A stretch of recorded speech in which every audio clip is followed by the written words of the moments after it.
बहुत सालों पहले सोनापुर नाम के एक गांव में हरिया नाम का एक किसान अपने खेत की जुताई कर रहा था। हरिया एक लालची किसान था।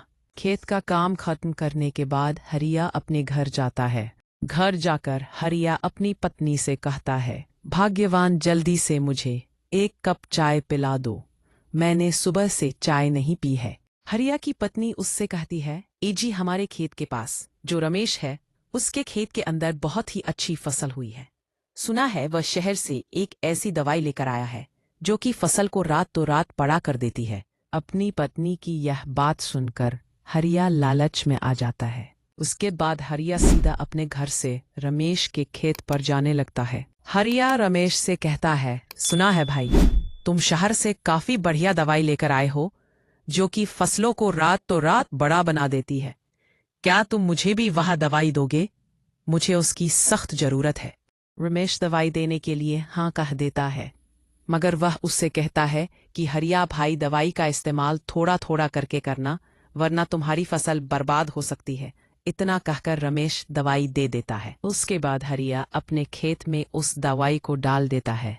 उसके बाद जैसे ही हरिया अपने खेत पर जाता है, उसकी फसल एक रात में ही काफी बड़ी हो जाती है। तो हरिया खुशी के मारे नाचने लगता है। उसके बाद हरिया जल्दी से अपने घर जाने लगता है। घर जाकर वह अपनी पत्नी को बताता है कि रमेश की दी हुई दवाई काफी बढ़िया असर दिखा रही है। फसल इस बार काफी अच्छी हुई है।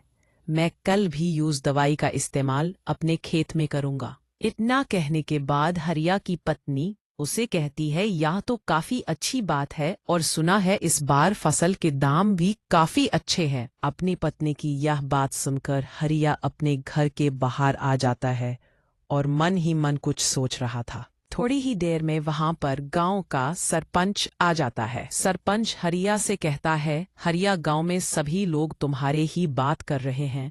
सुना है तुम्हारी फसल इस बार गांव में सबसे अच्छी हुई है और इस पर फसल के दाम भी काफी अच्छे हैं, तो शायद इस बार तुम काफी अच्छा पैसा कमा लोगे। इतना कहने के बाद सरपंच वहां से चला जाता है। सरपंच की यह बात सुनने के बाद हरिया सोचता है, क्यों ना मैं रमेश की दी हुई सारी दवाई अपनी फसल के अंदर डाल देता हूं, जिससे फसल एक रात में ही बड़ी हो जाएगी और मैं बहुत सारे पैसे कमा लूंगा। इसके बाद हरिया फिर से अपने खेत के अंदर दवाई को डाल देता है, लेकिन इस बार कुछ ज्यादा ही दवाई डाल देता है और एक बार फिर से हरिया की फसल बड़ी हो जाती है। उसके बाद हरिया की खुशी का तो कोई ठिकाना ही नहीं होता। वह खुशी के मारे नाचने लगता है। इसके बाद तो हरिया दौड़ता हुआ अपने घर जाता है, अपनी पत्नी को यह खुश खबर सुनाने के लिए। घर जाकर वह अपनी पत्नी से कहता है, अरे भाग्यवान, इस बार तो हमारी फसल काफी जल्दी से बढ़ रही है। अब शायद एक हफ्ते के अंदर हमारी फसल तैयार हो जाएगी। उसकी पत्नी भी यह बात सुनकर बहुत खुश हो जाती है। हरिया और उसकी पत्नी आपस में बात कर रहे थे, लेकिन तभी वहां पर अच्छा नक्शे रमेश आ जाता है। हरिया भाई, इस बार तो तुम्हारी फसल भी काफी बढ़िया हुई है। मैं तो कल अपनी फसल देने के लिए मंडी में जा रहा हूँ। क्या तुम चलोगे मेरे साथ? इस बार फसलों के दाम काफी अच्छे हैं।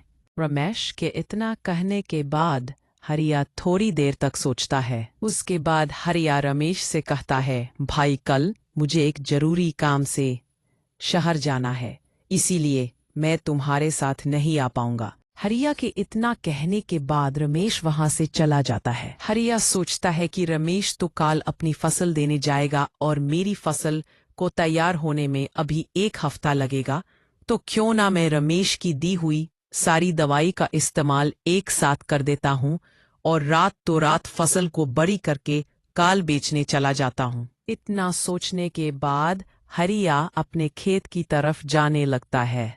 खेत पहुंचते ही हरिया रमेश की दी हुई सारी दवाई अपने खेत में डाल देता है।